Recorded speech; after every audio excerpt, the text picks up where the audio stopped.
I have anything he might want to see? I'm not sure Georg would want to see that. How about this? I'm not sure Georg would want to see...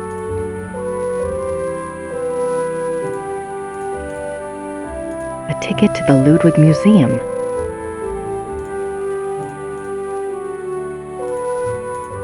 I'm not sure... Alright, I think that's all I can do for here for now. Let's take a quick peek around. Okay, I'm still not done in Bayreuth, nor Richesberg, nor Neuschwanstein, but I am done in here in Chiemsee. Let's go back to Richesberg. Ah, Gerda's back. Hi, did you have a good time? Uh-huh. Anything new? Yes, you had a phone call. Really? A man that named expert. Professor Barkley. He said you had his number. I do. Thanks. We're best friends now. Do you know anything new? Gerda, Yes. have you heard from Gabriel at all? No, Grace, I'm sorry. Never mind. You're useless to me.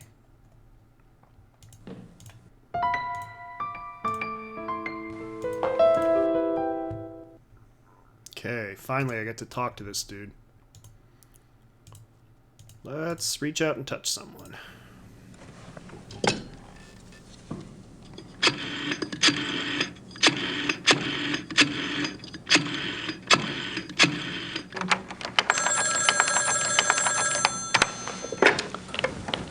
Hello? Hi, Professor Barkley. It's Grace. Oh, good. I have a name for you. It's Herr Josef Dahlmeier, and he specializes in Bavarian history, and I think he's somewhere near you are. Herr Josef Dahlmeier. Great, got a number? Yeah, I do. It's 4982-555-2234. Thanks a lot. Sorry about the bother. That's no bother. When are you coming back to school, Gracie? When I figure it out, I'll let you know. Well, be good.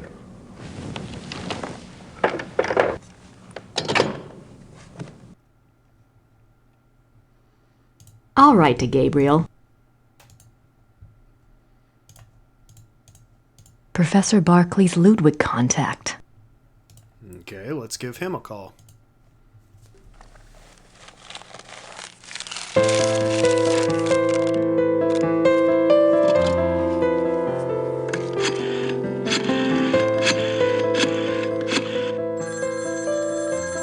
Ah, a picture of Ludwig in the corner.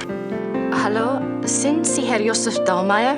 Yeah, you must be Grace Nakamura, the American history student. Yes, I hear you're interested in Ludwig II. very. Good. There's something I want to show you. Drive to Berg on Starnberger See. Meet me at the Memorial Chapel. All right, thank you. Oh, wait. Was there anything you wanted me to look into before we meet? Well, I was hoping you knew something about someone called the Black Wolf. He was a contemporary of Ludwig's. He lived in Prussia, I think, and he was well connected. Never heard of him, but I'll check. See you there. Thanks. Bye. Okay, so I've got a definite lead there. It wasn't. I'll write to...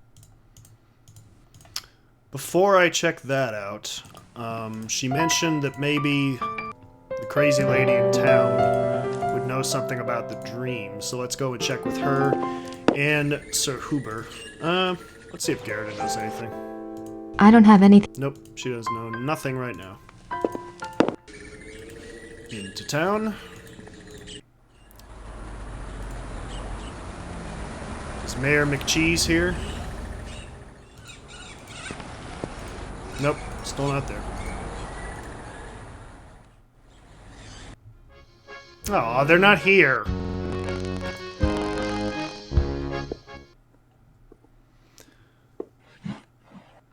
Herr Huber? Yes?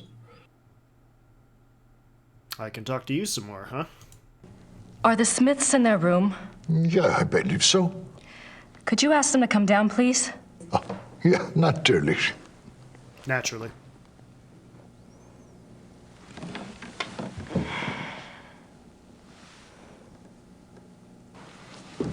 Okay, now I can talk to him. Now you just tell Merle what's going on. Seems like Merle should be a guy's name. I don't know. I had a dream last night. I didn't remember it at first, but I saw something today at one of the museums. What was the dream? I was being chased in the woods by wolves. And I saw a sleigh. Ludwig was inside. He pulled me up, and I thought I was safe. But then he turned into a wolf. So what do you think, Mother? A dream of rescue is a spiritual guide dream. The High Priestess and Gabriel's cards must be linked to Ludwig somehow. What do the wolves represent? I'm a psychic, dear, not Freud. But the warning I got was about the black wolf, wasn't it? And the wolves in the dream. It must be the same danger. It's so frustrating. The more I find out, the more questions I have.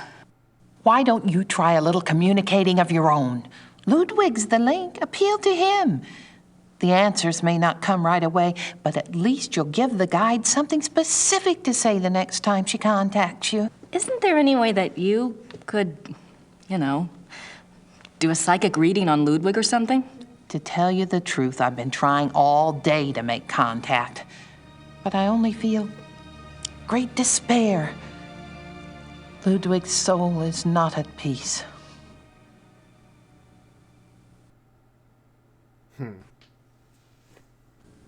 I'd better go. Anytime you need us, stop by. And be careful now. Thanks.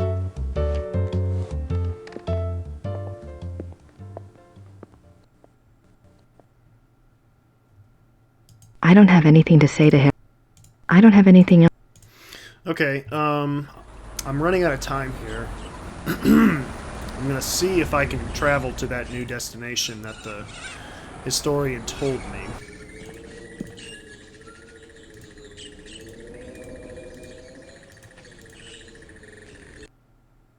Yes, okay, here we go. Starnberger See.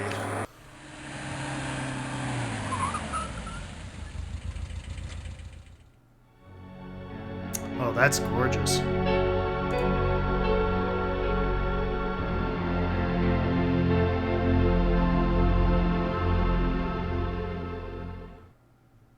It's a memorial chapel. It's a memorial.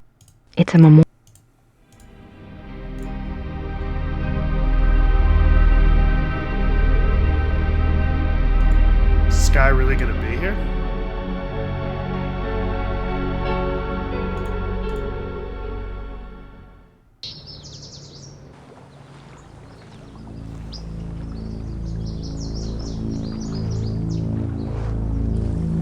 This is where he died. Oh, wow. You must be Grace. Herr Dahlmeier. Hello. Joseph, I didn't mean to startle you. I wanted you to see it. I feel him here the most, more than at the castle. So, what did you want to know? Oh my gosh, that's so many questions. Professor Barclay says your hobby is Ludwig. Yes. He was the last real king that Bavaria had. As a Bavarian and a history buff, well, that's enough to hook me right there. But there's more, right? He was a romantic, a dreamer. And he was misunderstood, maligned. And Sounds like you can relate. me? Hell, I have it easy. At least I live in the 1990s.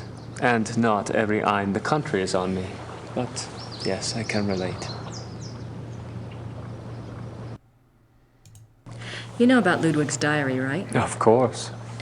How can I get my hands on it? I'm sorry. I have been trying myself for 5 years. They keep it locked up tight in the Royal Archives and they don't let it out. They must think it contains things that will hurt his image. They won't let anyone see it, not ever? Only one person outside of the government ever got to see it, a biographer, Sir Richmond Chapel. He had friends among the German royals and they Chapel, I let him remember look him. at it. Did you ever try to contact Chapel? Pick his brain?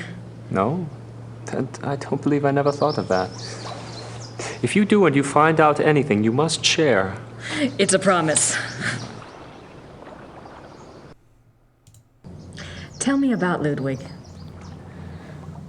I don't know where to start. There's so much. Politically, the most significant thing about Ludwig II was that he signed over independent Bavarian statehood to Prussia in 1870. Bavaria became a part of United Germany, and Ludwig became a figurehead prince under the Prussian Kaiser. Why do you think he did that? Bavaria had been involved in the 100 Years' War. People were tired of fighting. Prussia's push to unite the German states made some amount of sense. Still, Ludwig must have had other options. At the very least, he should have negotiated better terms. So what was the real reason? He was manipulated by Bismarck. At least that's what I think, anyway. What about Ludwig personally? You'll find two perspectives on Ludwig. The view the tourists get is the romantic ideal, Ludwig the tormented loner. Then there is the historian's point of view. Ludwig was plagued with guilt over his sexual orientation and was driven mad with self-loathing. But I take it you're not buying either point of view. Well, it's all too convenient, isn't it? That he was a devout Catholic, there is no question, and I'm sure there were pressures on him to be normal. But he was no prude. He loved Byron. Yes. Philosophy, the French court. If anything, Ludwig was too much an egomaniac. He didn't give a damn what anyone thought. And besides, he didn't try to hide any of his relationships. If he suffered from anything in his romantic life, it was disillusionment. No one loved him back as purely as he himself loved.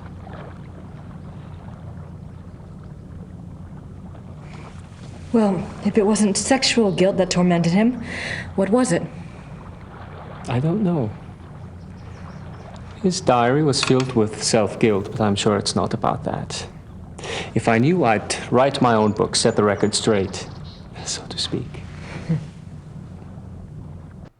Okay, so I guess that answers that question. Have you read anything about Ludwig's midnight sleigh rides? Oh, would that have been something?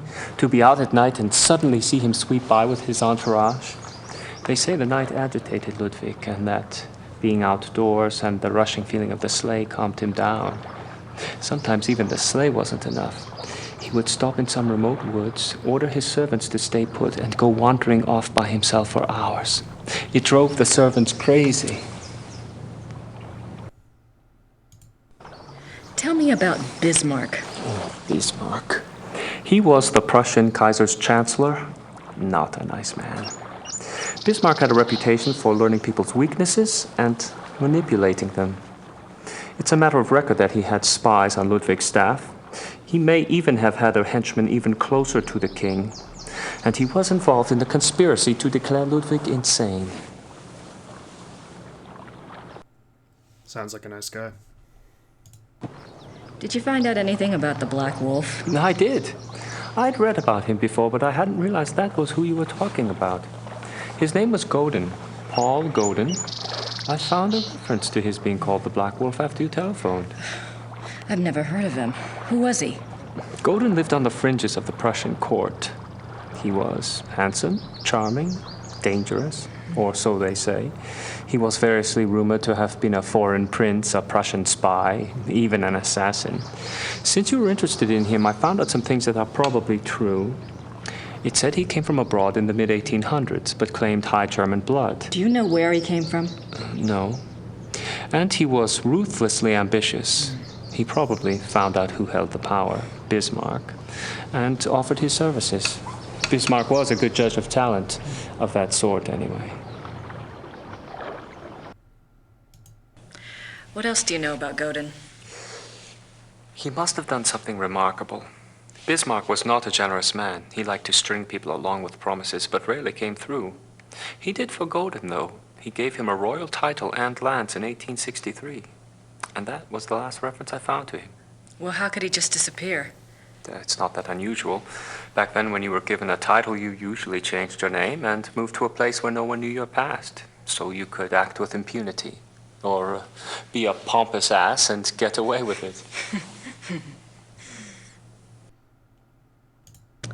Is there any way to find out what Godin was called after he got his title? Is it that critical? It might be. Well, you could send away for a copy of the entitlement deed, assuming it has been destroyed during one of the wars. Godin's new name would be on it. But you would need a research permit from the government to access those records, and they can be very hard to get. A lot of red tape. Great. No luck on that, I'm guessing. What do you know about Ludwig's hunting accident? A couple of years ago, I was introduced to this great old man, a real old world farmer. Well, his grandfather was Richard Horning, Ludwig's equestrian. Oh, he told some great Ludwig stories. Sometimes I get lucky. Anyway, he said that after the hunting accident, Ludwig got terribly ill, that he had a fever and was acting crazy. They were afraid that the wolf had been carrying a disease or that the bite had gone septic. A wolf bit him? It's not so unusual. There were a lot of wolves in the Alps back then. The servants were really worried, but Ludwig recovered, physically anyway. Horning's grandfather said it was the fever that broke Ludwig's mind, that he was worse than ever after that. Things begin to become a little clearer. What do you mean Ludwig got worse after the accident? Ludwig always had been a very private person. But after the accident, he got darker, more crazy. Towards the end, he was even forcing his servants to enter his chambers bent over so they couldn't see his face. Horning's grandfather said his temper was fearsome. He would fly into a rage at the least mistake. Must have been terrified of him. Yes, well. Horning's grandfather felt sorry for Ludwig, and Ludwig hated his own violence. He was always giving gifts to his servants to apologize.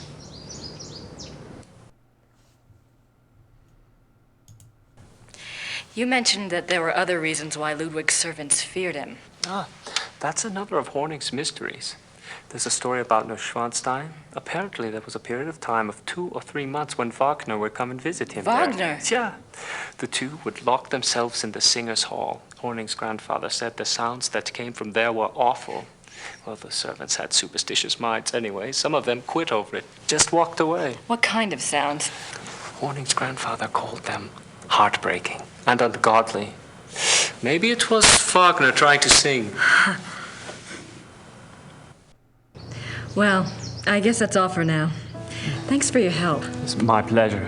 And if you ever want to talk again, just give me a call. I'll meet you down there. I will. Thanks. Servus. Bye.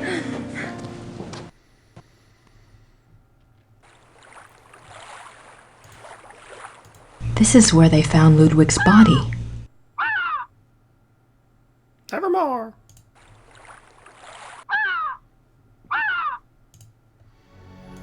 Guess I can't go over there. Well, I hope you got enough information dump. Sorry to have to take a couple episodes to get through all that, but all of that is still very important. It is quite late, and I need to sleep. So I'm going to go ahead and save it here.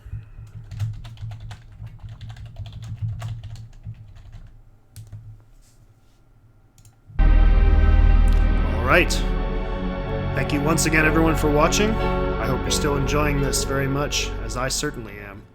My name is Kronos006, and I'm signing off. Take care.